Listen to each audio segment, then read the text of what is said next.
आज आपण ढाबा स्टाईल पनीर भुर्जी बनवणार आहोत। ढाब्यावरची पनीर भुर्जी एकदम अप्रतिम लागते।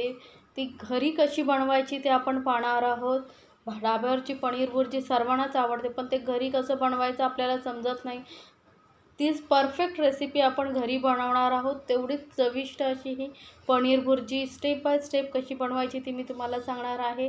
तुम्ही या पद्धतीने नक्की बनवून पहा, तुम्हाला खूप आवडेल आणि नेहमी याच पद्धतीने तुम्ही पनीर भुर्जी बनवाल एवढी गॅरंटी मी देते। तर बघूया अगदी साध्या सोप्या पद्धतीने पनीर भुर्जी कशी बनवायची आहे ते। तर इथे पनीर भुर्जी बनवण्यासाठी एका पॅनमध्ये मी 2 चमचे भरून तेल घेतलेलं आहे। तेल गरम झालं की यामध्ये एक हिरवी मिरची बारीक कापून घालायची आहे आणि 2 कांदे घेतलेले आहेत, एकदम बारीक चिरून घ्यायचे 2 कांदे। तर इथे कांदे आपण एकदम लो टू मीडियम फ्लेमवरती मस्त असं परतून घ्यायचे आहेत। जास्त एकदम डार्क कलर नाही करायचं आपल्याला, थोडा सॉफ्ट होईपर्यंत आधी आपण परतून घेणार आहोत। तर कांदा बघा आपला आता पहिल्यापेक्षा थोडा सॉफ्ट झालेला आहे, कलरही चेंज झालेला आहे, गुलाबी कलर झालेला आहे। तर इतपत असं कांदा परतला गेल्यानंतर यामध्ये आपण घालूया आलं लसूण पेस्ट। तर इथे मी 1 चमचा आलं लसूण पेस्ट घातलेली आहे। आता आलं लसूण पेस्टचा पूर्ण कच्चेपणा जाईपर्यंत आपल्याला परतवून घ्यायचे आहे। यामुळे आपल्या पनीर भुर्जीला खूप छान टेस्ट येईल। जर आलं लसूण पेस्ट परतली गेली नाही व्यवस्थित ना, तर त्याचा खूप स्ट्रॉंग स्मेल येतो आणि भुर्जीची टेस्ट बिघडते। त्यामुळे व्यवस्थित परतून घ्या आलं लसूण पेस्ट। तर बघा आलं लसूण पेस्ट आपली व्यवस्थित परतली गेलेली आहे। कांद्याचा कलर बघा पहिल्यापेक्षा डार्क झालेला आहे। आता इतपत कांद्याचा कलर चेंज झाल्यानंतर आपल्याला यामध्ये ॲड करायचा आहे 1 चमचा बेसन। बेसनमुळे आपल्या पनीर भुर्जीला खूप छान टेस्टही येते। ढाब्यावाले पनीर भुर्जीमध्ये बेसन जरूर घालतात, त्यामुळे बेसन जरूर घाला। बेसनमुळे काय होतं, एक तर टेस्टही वाढते पनीर भुर्जीची आणि दुसरं म्हणजे त्याला एक छान असं बाइंडिंग येतं। नाहीतर काय होईल माहिती आहे, तेल एका साईडला पनीर एका साईडला असं नको, त्याला एक व्यवस्थित बाइंडिंगसाठी आपण यामध्ये बेसन घातलेलं आहे आणि बेसनही आपल्याला व्यवस्थित कांद्याबरोबर परतून घ्यायचं आहे। अगर मी दाखवलेल्या रेसिपी जर तुम्हाला आवडत असतील तर चॅनलला लाईक, कमेंट्स आणि सबस्क्राईब करायला विसरू नका। सोबतच बेल आयकॉनवरतीही क्लिक करा, म्हणजे माझ्या नवीन रेसिपीचे नोटिफिकेशन आपल्यापर्यंत लगेचच पोहोचेल। आता कांदा बघा मस्त असं थोडा लालसर झाला आहे, परतून छान घेतल्यानंतर यामध्ये घालायचे 2 टोमॅटो एकदम बारीक कापून घेतलेले आहे। टोमॅटोही आपण आता सॉफ्ट होईपर्यंत परतून घ्यायचं आहे आणि गॅसचा फ्लेम लक्षात ठेवा, इथे मीडियमवरतीच ठेवायचा आहे।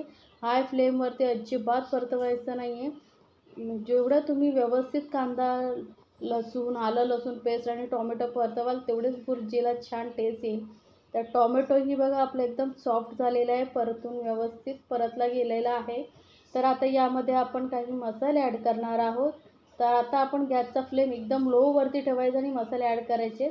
तर अगदी पाव चमचा मी घालते हळद आणि 1 चमचा आपण यामध्ये लाल मिरची पावडर घालायचे आणि याआधी आपण मिरचीही घातलेली आहे, हिरवी मिरची।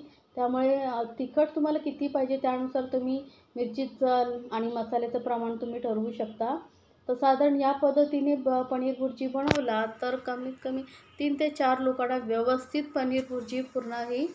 तर आता मसाले घालून आपण व्यवस्थित परत परतून घेतलेला आहे आणि आता पनीर भुर्जीची टेस्ट वाढवण्यासाठी आपण यामध्ये घालतोय 1 चमचा बटर। तर बटर नक्की घालून बघा, खूप अप्रतिम चव येईल तुमच्या पनीर भुर्जीला। तर आता आपण बटर घालून व्यवस्थित परत मिक्स करून घेतलेला आहे। कलर बघूनच तुम्हाला समजलं असेल किती छान आपली पनीर भुर्जी तयार होणार आहे। तर आता मसाले परतले गेल्यानंतर यामध्ये घालूया अर्धा चमचा कसुरी मेथी। थोडंसं मी गरम करून पावडरसारखं करून घेतलेलं आहे, म्हणजे व्यवस्थित मिक्सही होते आणि छान टेस्ट येते पनीर भुर्जीला। तर पनीर भुर्जीमध्ये तुम्ही नक्की कसुरी मेथी आणि मी जे साहित्य सांगितलेलं आहे ते घालून नक्की पनीर भुर्जी करून बघा। आता इथे मी 200 ग्रॅम पनीर हे असं थोडं कुस्करून घेतलेलं आहे। तर आता आपण पनीर व्यवस्थित मिक्स करून घेऊया। अजून यामध्ये आपण मीठ घातलेलं नाही आहे, मीठ आपण थोड्या वेळाने घालणार आहोत। सर्व मसाले आपण पनीर मध्ये मिक्स केल्यानंतर तर आता पनीरमध्ये आपण मसाले व्यवस्थित मिक्स करून घ्यायचे आहेत। पनीर व्यवस्थित परतून घ्यायचं आहे। पनीर छोटे छोटे पीसेसमध्ये कुस्करून घातलात की छान असं लुक पण छान येतो आणि बाइंडिंग पण छान येते. आता यामध्ये आपण घातलेले आहे चवीनुसार मीठ आणि आता व्यवस्थित परत मिक्स करून घेऊया. तर मस्त अशी आपली ढाबा स्टाईल पनीर भुर्जी तयार होते, की तुम्ही ब्रेडबरोबर किंवा रोटीबरोबरही खाऊ शकता. गरमागरम एकदम चविष्ट अशी ढाबासारखी अप्रतिम चवीची पनीर भुर्जी आपण बनवलेली आहे. आता वरून थोडीशी कोथिंबीर घालूया आणि आपली ही मस्त आपली पनीर भुर्जी तयार झालेली आहे, खाण्यासाठी तयार. घरी कोण पाहुणे वगैरे येणार असेल त्यावेळेस आपल्याला काही समजत नाही की भाजी काय बनवावी, काय करावं, तर झटपट तुम्ही ही पनीर भुर्जी बनवू शकता. ब्रेडबरोबर की अप्रतिम लागते किंवा सकाळी नाश्त्यासाठीही बनवू शकता. मस्त अशी मसालेदार झणझणीत आपली पनीर भुर्जी तयार झालेली आहे. एकदम गरमागरम सर्व करा, सर्वांनाच खूप आवडेल. तर आता मी ही प्लेट्समध्ये काढून घेते. तर ही बघा आपली पनीर भुर्जी मस्त ढाबा स्टाईल तयार झालेली आहे. तर नक्की बनवा आणि मला कमेंट्समध्ये सांगायला विसरू नका तुम्हाला ही पनीर भुर्जी कशी वाटली. आणि अशा छान छान रेसिपीसाठी चॅनलला लाईक्स, कमेंट्स आणि सबस्क्राईब करायला विसरू नका. सोबतच बेल आयकॉनवरती क्लिक करा आणि आपल्या सर्व फॅमिलीसोबत एन्जॉय करा. मस्त ढाबा स्टाईल पनीर भुर्जी, एकदम मसालेदार पनीर भुर्जी. बघताच तोंडाला पाणी सुटलं असेल तर अजिबात वेळ न घालवता झटपट बनवा ही पनीर भुर्जी.